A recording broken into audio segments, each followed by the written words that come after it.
Fargo School Board to order. We have an agenda in front of us. Jim made the motion? Second. Okay. The agenda has been moved and seconded. Any discussion, additions? Okay, all those in favor of proceeding with the presented agenda, please vote by saying yes. Yes. Any opposed, no. Recognition of the audience. We did not have anybody sign up to address the board tonight, but I don't want to assume that people in the audience chose not to address the board. So with that said, is there anybody that would like to speak to the board tonight? Okay, very good. Well, thank you for joining us. Thank you for everybody watching us on television tonight as well, which moves us right along to staff reports. And we have FEA, we're going to delay a little bit in the agenda. I should have said that before we approved the agenda, right? David just emailed me, and his substitute is on her way. She's just running a little late. All right, school calendar. Looks like Dr. Gross's name is on this one. Yes, thank you very much. Typically by this time, we have brought together the calendar committee that would look at and create a draft of the 15-16 calendar that then would have been brought to you as a board for your review and approval. But because there is a measure on the ballot that could impact our calendar, we decided to wait until after that election has taken place, and then the calendar committee will come together. In fact, we start our work on November 17th so that we can begin to build that next calendar and share it with parents, students, and staff. But in the interim, I was asked if I could just share what that calendar might look like, or what are some options of our calendar for the 15-16 school year. So in front of you there is a packet, and on the front of the packet what I did is just pulled for you the salient points from the statute that describe what must be in our calendar. The first section talks about which days that we may not be in session, and that is listed for you from A through J. The second section talks about the minimum requirements that we must have in our calendar, from student instructional days, which are 175 days, a minimum of 3 holidays, a minimum of 2 parent-teacher conference days, and a minimum of 2 professional development days. That's statute. Then underneath that on that front page, I provided you language from the contract that we have between the board and the Fargo Education Association that describes our contract is 191 days, so that goes beyond what's in statute. And really where the difference lies are we have 5 holidays that are in contract, and they are described for you on that front page. We have 4 days for parent-teacher conferences built into our calendar, and we have 7 professional development days. On the back of that document, or first page, or page 2, I just provided for you what I provide the calendar committee is looking at what are those holidays and when do they occur on our calendar. And I provided a little bit longer time period than I typically do with the calendar committee for the next 6 to 7 years, so we can see how those days change and how that truly impacts the calendars that are put together by that committee. Then what I have provided for you on page 3, and the page numbers are in the bottom right-hand corner, is the current calendar in which we are functioning under this school year. For the calendar, the dates that are in green are the professional development days, and if you count them, you would get the 7 professional development days that we have. The orange or yellow-orange color are those holidays, either the ones that are required or are part of our contract. The mauve color are our storm days, in which state law says or statute says we must build 2 storm days into our calendar. And then the blue days are the student contact days. And if you count all that up, we would get to that 191 days. So I provided you that as our current calendar. Then I ran just 3 what-if scenarios for you, using that same setup, basically similar professional development days when they would take place, similar length of holidays, similar times that we would use our storm days. So on page 4, what you will see is if we followed the same pattern in which we typically start the last week in August what would that do to our calendar? And what you could see is we would start on August 25th, and we would end with the last student contact day on May 25th. Again, the same parameters that were applied to this year's calendar to that one. Then, to give you another reference point, on page 5, said, what if we start like we did this year, 1 week before the holidays, so the first week in September? So our first student contact day would be September 2nd. When would we end the school year for students? And you could see that that would be June 2nd. And then finally, what I ran for you on the back of the packet, or page 6, is what if we started after the holiday? And that would be a start of September 8th for our students. You would see that that would bring us to June 7th as we fulfill that contract. Now, I did not make any changes to the calendar. I applied the same parameters that we are functioning under today.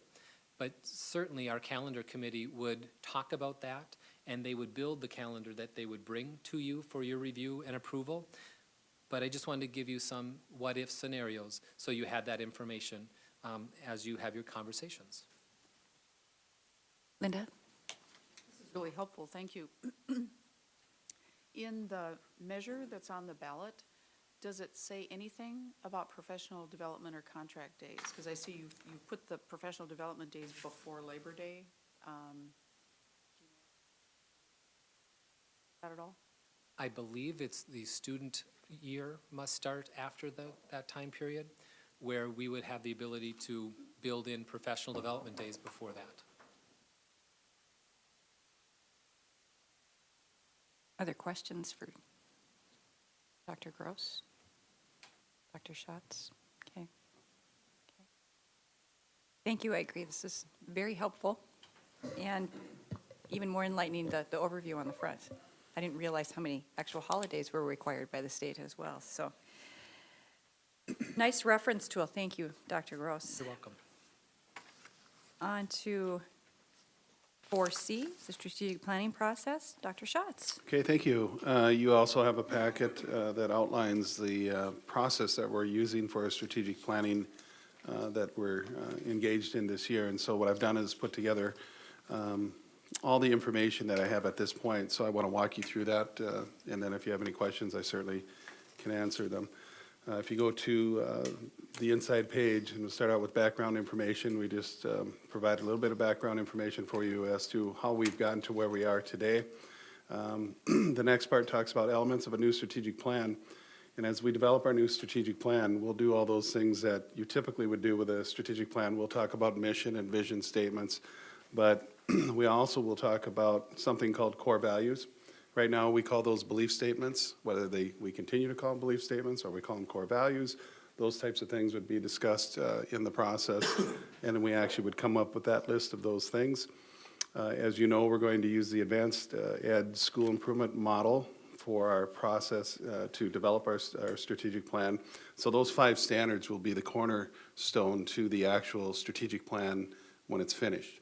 So under each standard, we would put together strategic directions and strategic initiatives within each standard. And so as you can see, I put down for you what each standard is. You're familiar with these, I believe. And in parentheses, it gives you an insight as to our current strategic plan. And if you were to place that into this model, where would that fit? And so those items that are in parentheses give you that sense of how that would fit. And then the bulleted item is what that standard is all about, so that you get a sense of what we're talking about. So then within each one of those standard areas, we put together strategic goals. We come up with our strategy action plan for those goals, and then outcomes and results measurements. So in the end, you would have under each standard goals, you would have action plans, and then you would have what we would use to realize our outcomes and results and how we would measure that. The planning process, these are the dates for the steering committee and the process that you've seen before already, but this just puts it into context for you. The meetings would be held once we get the steering committee together in the loft at Agassiz. The meetings would be from 6 to 8 p.m. And as you can see, there are 9 different meetings for the steering committee once we commence and put that group together and start our work. We also have the November 6th Public Focus Group Forum, where we've been talking about that for a while, but we're in the process right now of recruiting those folks for that forum. And Anne Marie will put together information packet that will be sent out to everybody who will be attending the forum. We also invite anybody from the public who would like to register for that, and/or if somebody shows up that night and wants to be part of the forum, we will certainly find a spot for them. But we have background information for people for that event, and you will be receiving more information on that. We have you as active participants in that. You would be a facilitator of a group, and we will provide you all of that information once we have it ready for you, and what's expected and how you would do those things. And I think the next board meeting, I could probably brief you on that. So once we've done our public focus group form and we've put together all the information we need, the steering committee starts on November 17th. You also have been made aware of another event that we have, and that is September 28th. We are trying to bring in a group of business leaders and conduct a discussion focus group with those business leaders on the morning of the 28th, and we're still trying to figure out if we're going to get enough people to RSVP for that event. And so we'll let you know so far, yeah, for the October 28th event. October 28th. So, yeah, I had September, I'm sorry, October 28th. We've already moved into another month, so I'm a little bit behind. So October 28th, and we'll let you know. But I know that many of you have RSVP'd, and if for some reason we had to cancel that, we would let you know. So as we continue to walk through the document, what I want to get to is the questions that we would ask at the public focus group forum. And so if you go to that section, you'll see under topic standard 1, purpose and direction. The committee that was working on this came up with 1 question for that particular area, and you can see, you can read for yourself. Topic standard 2, governance and leadership. There are 2 questions. First one would be, what feedback would you provide the Board of Education regarding the governance of the district? Second one would be, what feedback would you provide for district leadership? Topic 3, standard 3, teaching and assessing for learning. The question in the discussion group would be, what skills do you feel are critical in preparing students to be ready for college or workforce? Question 2, what skills should be emphasized by the Fargo Public Schools? If you go to standard 4, when we did our pre-survey to try to determine what questions would be, one of the items that was scored rather low or came in lower than other scores was fiscal responsibility by the district, was ranked low. So we want to know why, and so we're asking the question, why do you think this is the perception? What advice would you give the Fargo Public Schools in working to change that perception? And then number 2, how would the Fargo Public Schools balance attendance areas at the middle and high school levels? And so we are going to ask that question too, and get feedback from folks on that and find out what people think. And then the last one, standard 5, report cards and Power School are 2 ways that parents receive information about their students' academic progress. What other means of reporting data about student learning and school effectiveness should be used by the school district? So those are the questions that have been developed, and obviously within a 2-hour period of time, you can't ask 8 questions and have discussion in that period of time. So each focus group will have 5 questions. So they'll get some of the questions, all groups will get. Some of the questions where there's 2 questions within a standard, one group would get one, the other group would get the other. So that's how we're going to structure the focus group discussions. And again, you'll get information on how we're doing that and how that'll play out. So the next steps then in developing that steering committee, this is a list of the different people and organizations or groups that we're soliciting to be part of the steering committee. When it's all said and done, we think it'll be approximately 50 people that will be working with us on those 9 different meetings. And once we have that finalized, I'll share with you who those folks will be. And then the tentative agenda for each one of those meetings is listed there for your information and review. So you can, when you read through that, you can kind of see how we work our way through to actually developing this strategic plan. And then finally, communications plan, similar to what we did with our long-range facilities planning process. We have developed a website, Anne Marie has, along with her staff. And probably tomorrow we'll be launching that website And so any documents that we have, any reports that we do, any kind of information that we use throughout the process will be on that website. And that website is listed there for you. So as soon as that's made live, Anne Marie will let you know, and you can go check it out. Also in your packet is just other information too that was part of the ad hoc committee, and that's for your review. So that's where we're at. I would entertain any questions that you might have. And Linda? I'd just like to call attention to the fact, we talked about this at governance, but the strategic planning steering committee does not include a board member, any board members. So we are in listening mode during that part of the planning process. that's correct. Note that. Okay. Jennifer? Will the questions that you have listed here be available ahead of time for people to review, for the committee members to review? Yes, they'll get an information packet, and they'll know exactly which questions are going to be asked within their group. They'll know which group they've been placed in. We have the annual report, the strategic plan, plus another grouping of background information for each question. So people will have some background information that they can review before they come in, so that they have a pretty good understanding of what the discussion is going to be about. No other questions? Okay. Thank you for the report. Okay, thank you. Welcome, Laura. We moved you to other. So if you would like to start off with there you go.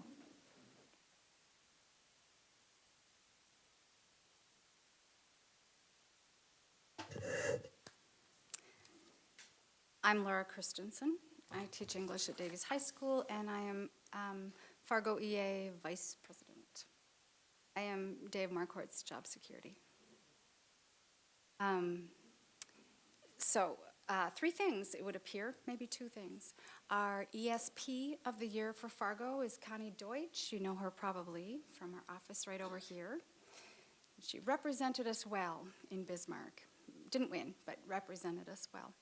The NDU conference is this week in Mandan, Thursday and Friday. The topic, all sessions are on assessment this time. And Thank you, Laura. Other staff reports. Anne Marie? None at this time, thank you. Brock?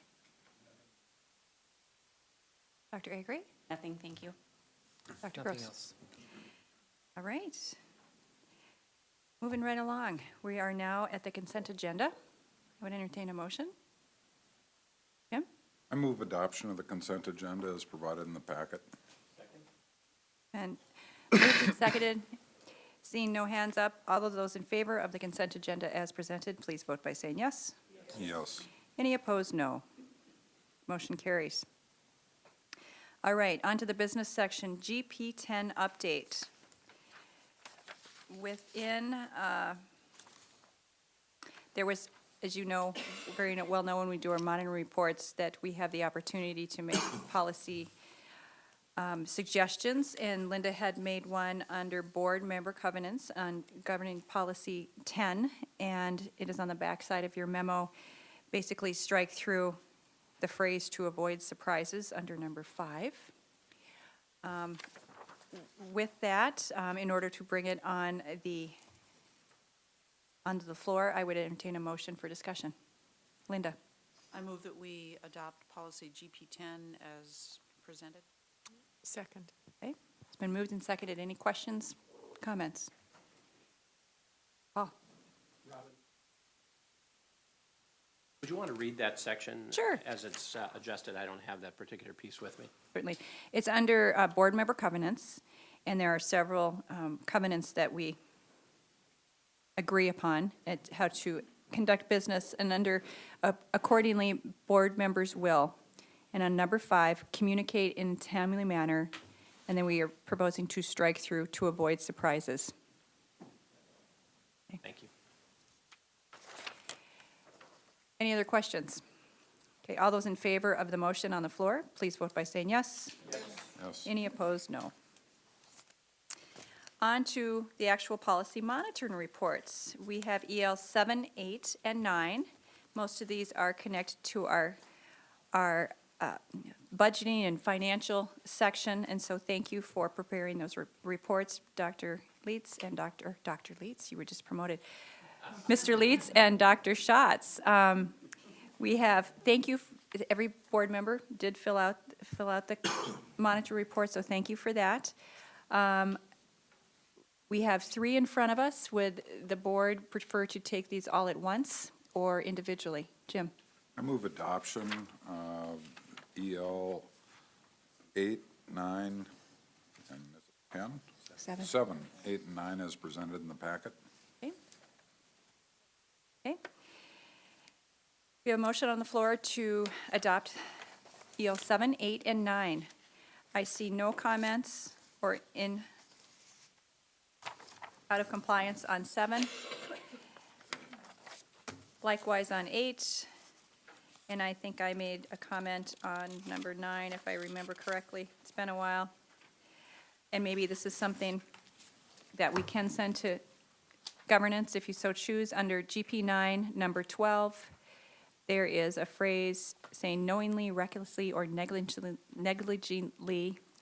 endanger the district's public image or credibility, thereby jeopardizing its ability to accomplish its mission, which sounds great, but it's under our asset protection. So I am wondering, should that be reworded? As I said, it seems quite general and not worded in the general context of financial asset protection. Does anybody else feel the way I do? I'm thinking not. I see no hands. Okay. Okay, well, that's fine. We can certainly leave it as it is, so we don't need to refer to governance. Okay, any other discussion or comments on EL 7, 8, or 9? Okay, all those in favor of accepting these monitoring reports as presented, please vote by saying yes. Yes. Any opposed, no. We are good to go. Board reports. We have, first of all, an NDSBA preview. And Anne Marie, there you go. I know I can always count on her. Thank you. You have been sent the agenda. All board members are attending. It is at your place there. I encourage you to pick out some of your sessions prior. It's also wise for us to get together so we don't duplicate too many of those classes, so we spread out our learning opportunities. It should be a good conference. Everything's scheduled there. Are there any other questions in general about the conference? And for those new board members, we'll certainly talk to you about registration and how to get that taken care of. It flows pretty quickly, so at the Ramcona. Okay, contact me with any questions on NDSBA. I guess we'll start with committee liaison and correspondence report. Should we start with Jim this time? You could. Planning met, and for the life of me, I can't even remember what we talked about because I've had such a fun week. We kind of talked a little bit about the process we're going to work towards in developing a long-range financial plan that ultimately, when the long-range strategic plan is done, will be interfaced back to it. We looked a little bit at what we might need to do for preliminary work for the negotiations committee, just in terms of getting some kind of forecast put together, so when that committee decides to engage the board in discussions, they've got some framework, at least from the financial perspective of the district. And we talked a little bit about the process that we currently use in either RFPing, RFQing, putting out for competitive bid, or negotiation with a given vendor. We took a look at what state law actually requires, and RELs actually impose, I guess, more guidance than state law does, because state law really refers to state agencies, and we're a political subdivision, so we're quite a bit different animal than the state. Brock and his team are going to review what is being done in other political subdivisions, and we're going to take a look at that to see, do we want to come back to the board with a recommendation to either maybe add in or modify any ELs, or really get some clarity so Jeff and his team clearly know the expectations of the board when it comes to the processes that we'd like to see, be they competitive bid, be they RFP, so on and so forth. My guess is, because there's a lot of things going on in the district right now, that I would anticipate that might be something that planning will get its hands around, do the research, and probably get it back to the board, maybe for discussion at our winter retreat or at a board meeting sometime probably early next year. And I think that was what we covered. Those of you that are planning, if I missed something, please share. I did take notes, I just can't find them right now. Madam President, members of the board, the Native American Commission met and completed their visioning strategic planning process, which was interesting. And I really enjoy this appointment, by the way. I really do. So they're through that, and we'll see where it goes going forward, but it's a learning process. I've been to just a few meetings now. GAC will be rescheduling tomorrow's meeting in case anybody didn't get that notice. There's a conflict that surfaced, and so email went out today, but we'll alert everybody when we reschedule. Rebecca? Well, as Dr. Gross said, that the calendar committee is going to have its first meeting on November 17th, so I will be at that meeting, and that's it. You know we always assign new board members to that committee, right? It's our form of hazing. Yeah, thanks. I received some questions already from folks. bet so, you did. Yeah, I'll enjoy it, thanks. Good. Jennifer? So I shadowed a student this morning at Fargo North, and that was a great experience. I attended an Algebra 2 class, and I was very proud that I was able to actually do one problem. I listened to instruction, and I surprised myself, so that was fun. The second class was English. It was really fun to watch. I mean, it's quite different from the day even I was at Fargo North. They all have tablets, and watching how they're able to manage that and the pros and the cons and things like that. So after those two classes, I was invited to have lunch with 8 student leaders, ambassadors from Fargo North, and we had some good time to just chat. I started out by, and Andy Dolan was there too, and we started out by just saying, could you share, and I took some notes here too, could you share a little bit about, safety and school culture and climate, and AP course offerings. And then I sort of opened it up to what other things would you like me to know about, and what other things would you like to share and talk about. And so if it's okay with you, I'll just sort of read my notes, and if you have follow-up questions, I'm happy to elaborate. So anyway, let's see, to start with safety. I also was they did go into lockdown, or one of their training lockdowns while I was there, and so my understanding is there's a couple different levels of lockdown, so we spent some time talking about that, and my takeaway was from the students that there is they feel safe in their environment, and so that was good news. So that was a short topic anyway. School culture and climate, some of the things that they talked about and had questions around was, what was it like for me when I was in high school in terms of student participation, going to activities, not just being in activities, but did all the students go? Was there this feeling of, school pride, and did they all go to football games, and how do you encourage that? Because from their perspective, their perception is that it has declined, and they're looking for ways to improve this and get more students out to go. Having said that, the list of activities that these kids are in is impressive. I mean, incredible. They listed just a handful, and I don't think anyone in the group had less than 4 or 5. And so it was a lot. I asked them, what time do y'all get to go to bed by the time you're done with all of these activities and your homework? And the earliest was midnight. Yeah. So, and I was actually one of the students shared with me, he had done some research and for one of his classes, and one of the things that he wrote on was setting our students up for success. How many hours of sleep are they supposed to get in a night? and compared to what the reality is. And the reality was they get about 6 or 7 hours, and according to the data that he was sharing with me. And so he was prepared, because they were talking about late start Wednesdays, and they really like late start Wednesdays, by the way. And so they were backing up their wishes with information.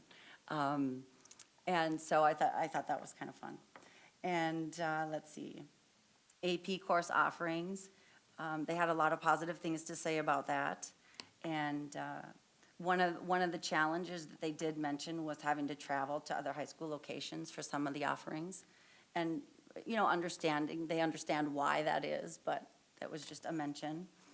When I opened up the conversation after we got through those couple key topics, I said, well, you know, what is top of mind? And the first thing was about the lunch.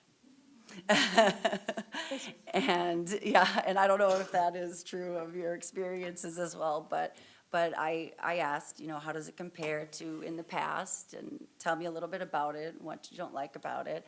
And you know, it sounded like reason to be concerned, right?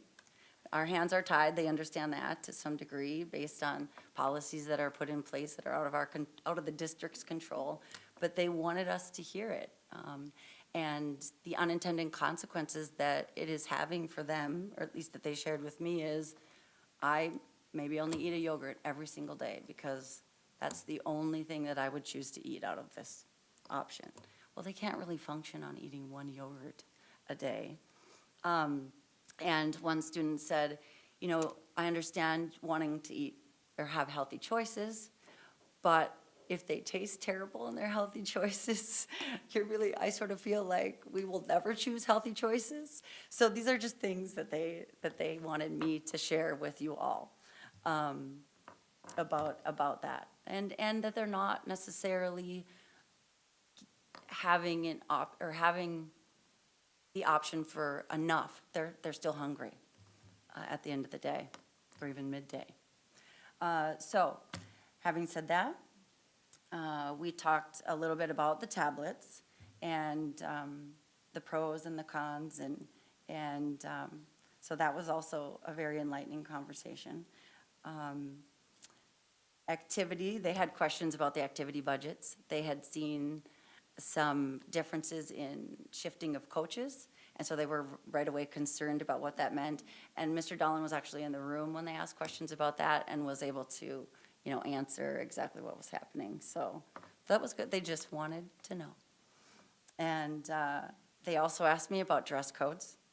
They were very concerned that we were going to follow some, you know, strict dress code when it comes to jeggings and leggings and all the popular fashions. And to my knowledge, we haven't had that conversation. So I mentioned late start day, and they talked about Wednesdays and how they liked that. And lastly, I would just say, you know, this was a great group of kids. They're very involved. They have a lot of great ideas. They have a strong desire to work in a collaborative way. I liked their approach in the discussion. You know, here's an idea we like, and if you discuss it, and even when Mr. Dolan came back into the room, we talked about a lot of the same things and why maybe the district does things in this way, and oh, okay, well, that makes sense. You know, so I thought it was a great experience, and it was just really fun to see the difference, how different it all is compared to when I went to school. So anyway, I thank you for that opportunity, and I'm glad that we all do that. And I think I took away, it was a very valuable experience. So that's it. You know, you will have homework I will have more homework. based upon your visit, and I'm sure Dinah will remind us that we have to fill out matrices. Well, and I wondered that before I went. so it was Matrices, sort of a- right? We sent those out, so while it's all fresh in your mind, if you don't Right. have it, you know, Yeah. Anne Marie can tell you where to find it, and you can fill it out so that you Okay. don't forget about it, so. Very Sounds good. sounds fun. Mr. Myers? My liaison experience was a little less detailed than Jennifer's, and probably not quite as exciting, but still very interesting. I had a nice chance to talk with Kim Colwell, the principal at Horace Mann Roosevelt, and had a great conversation with him. And it is nice to interact with the people who are on the front line, whether they're a teacher or a custodian or a principal or other staff member, because you really do get some great feedback and find out basically how happy they seem to be doing what they're doing, which is educating their kids. I kept asking him if there's anything at all that I could tell the school board about that we need to work on or change, and he really had nothing that he could mention. He said, just let the people know that we're enjoying it over here, and we love the school, and the staff has been excellent to work with, and that the students seem happy, and he was pretty happy and had no problems to report. So it was, not a very exciting in that way conversation, but exciting to know that our staff members are tickled with what they're doing. At least the one that I spoke with was. I was absent at the last board meeting, so I'll give a report that I didn't get a chance to give. During the first couple weeks of school, I visited Longfellow, went to a staff meeting, and it was right at the beginning of the school year, so that was great. Everybody was, like you say, in a good mood, fired up, loved their school. Parents coming and walking their kids home on a gorgeous, gorgeous day. It was kind of storybook. And then also did a visit and a tour and a chat with the principal at McKinley. And I was not able to go to the Community Development Committee conflicts that day. But I have my engagement scheduled for Woodrow Wilson, and then our negotiations committee will meet in Halloween, Halloween, the 31st. I know. Yeah, costumes not required. but encouraged, right? Always. Okay, thank you. Dinah? I have my engagement at South on Monday, and otherwise nothing else. Okay, very good. Oh, except I guess I would just remind all of you to check the form that you need to fill out for communications before you go, because it's helpful, then you know what. It's not that difficult, but thank you. Thank you. My president's report is sitting on my computer at work. So I quickly put together I left in a tizzy. I quickly put together the dates, so please correct me if I make a mistake here. Obviously, we have NDSBA forthcoming, and we talked about that. NSBA, National School Boards Association, this is your friendly reminder from Anne Marie that tomorrow morning registration opens, and that is for the convention as well as the hotels. And it's a lot of pressure. This is serious, and I'm not being facetious here. It's a lot of pressure for Anne Marie to get us the hotel. Are you going to be up at 12:01? No, it opens at 9. Oh, so at 9. 9 a.m. Okay, we'll do that. okay.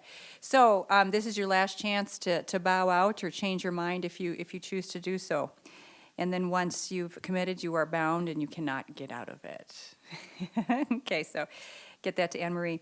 We talked about the business leader planning for the strategic plan, that meeting, that's probably October 28th? October 28th, Okay, and that would be a morning?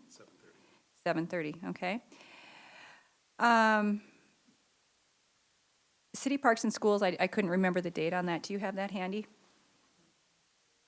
November 5th. Is it 5th? Okay, I guess the 4th. And with that, we'll be bringing the 5th, okay? That's at 5 PM, to be hosted by the city, and it's at the Radisson.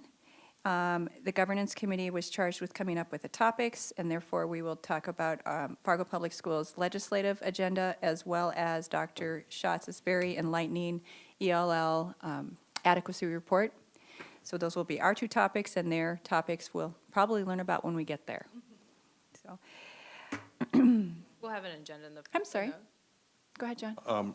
Madam President, as long as we're looking ahead to the national convention, rather than saying it after the fact, I would encourage our superintendent to go this year. I know that we have an administrative belt-tightening approach to travel, but I would sure hope that belt-tightening doesn't preclude our administration and our superintendent from being at that convention. There's just so much value there. That's all I have to say. Thank you. Thank you. Sorry, I didn't recognize you. Well, because that's concert week for me and I can't go, you can have my spot.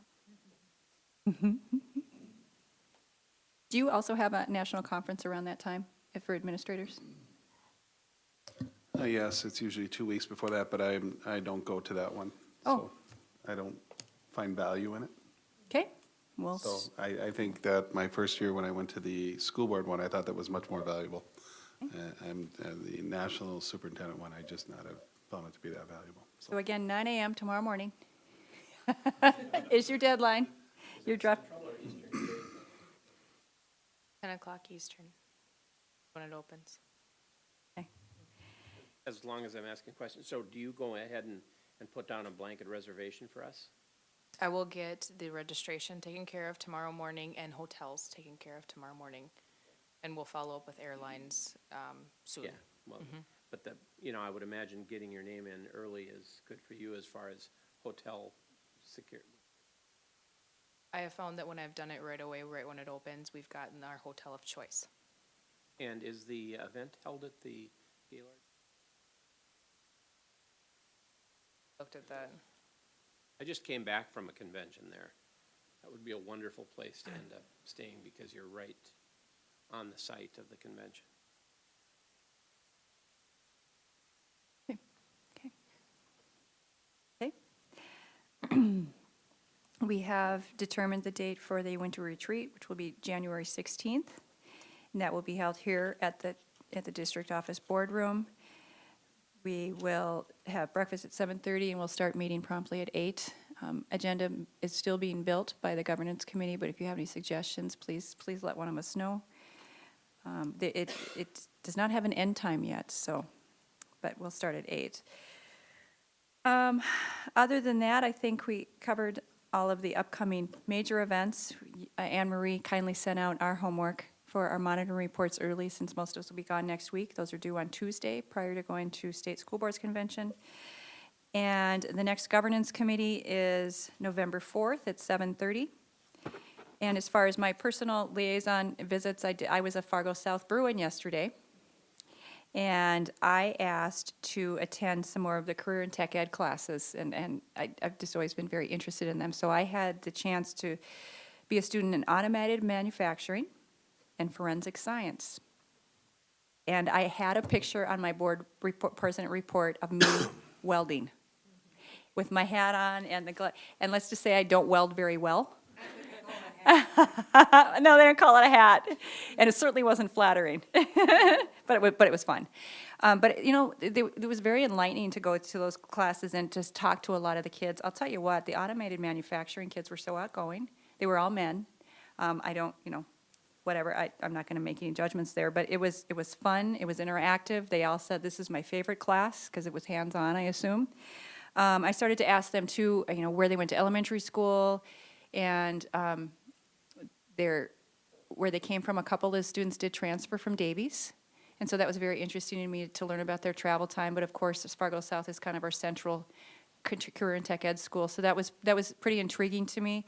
But the most striking thing about those students, when I asked them, each one of them in that automatic manufacturing course, they had very concrete plans to what to do after high school. They knew where they were going and narrowed it down to 1 or 2 schools, or they knew what their career path was going to be, and that's not always so common when you talk to more less focused students. So it was pretty enlightening for me and pretty meaningful, quite frankly. Forensic science, that was way fun, and just the handwriting does still happen because we did handwriting analysis that day, and I thought that's a pretty cool science class. I don't remember being that around when I was at Fargo North. And of course, food came up, and the one complaint, and I didn't have time to stay for lunch, was there's no longer nacho cheese. Other than that, the food was okay. They were still a little bit hungry, but that was the biggest concern. So that's what I did, and when I get the full report, I'll send you my great picture of me welding, and it looks impressive, but it certainly is not. I had no idea what was involved and how many different techniques there were, so a great opportunity and great fun, and thank you, Communications Committee, for helping facilitate setting those up. Those are the most enlightening things for me as a board member. Keeps it real, that's for sure. Paul? Robin, when you talk about the career ed classes that you were in and the technology classes, did you find that most of the students there were from South, some from Davies, some from North, or what kind of things did you find? Since it was at South, I think that was one of the reasons it was mostly South students. I was almost more interested in what elementary school they went to, and the majority of them went to Jefferson. I didn't find any North students, but I didn't get to every single one of them about which high school they were from. So in order to attend that class from either North or perhaps Davies, a student would need to dedicate a period before and a period after, I would They assume? said there's travel time, and I didn't quite get specific on that, but maybe somebody can enlighten us. We have a stagger between the periods at all three of our high schools that allow for at least a 10-minute travel period, and then that way students can transfer back and forth. We also try to schedule some of those classes near the end of the day or at the beginning of the day, so a student can either start at that facility and then transfer to their home school, or start, transfer to the other location, and end their day there. Certainly they must need to give up at least one period in order to make that transfer, I would think. Because they're not gonna translocate in 10 minutes, I wouldn't think. Would all depend upon if it's at the beginning or the end of the day, and we really try to use those periods for those shared courses so that there is less of that happening for our students. And is that what you found? Your classes that you attended were at the beginning? They were at the beginning, yep. And it was an incredible room. I mean, there's a lot that goes into some of those facilities, so it's pretty impressive. A couple of the students, too, were staying for multiple classes. I noticed they were going on to automotive tech after they were finished with this one. So it was very good. Any other questions pertaining to that? Okay. Our next board meeting is October 28th, and I did note in my calendar, and correct me if I'm wrong, that says no board meeting on November 11th. It'll be on November 12th, November 12th because of Veterans. Veterans Day. Okay, okay. So looking 2 meetings ahead. With that, we're on to debriefing. Madam President, one quick other announcement, if I could. Of course, Paul's birthday was yesterday, and Anne Marie's was since our last meeting, but Friday is Rebecca's birthday, so happy birthday, Rebecca, on Friday. Good. Don't they usually have to bring treats when it's coming up on Friday?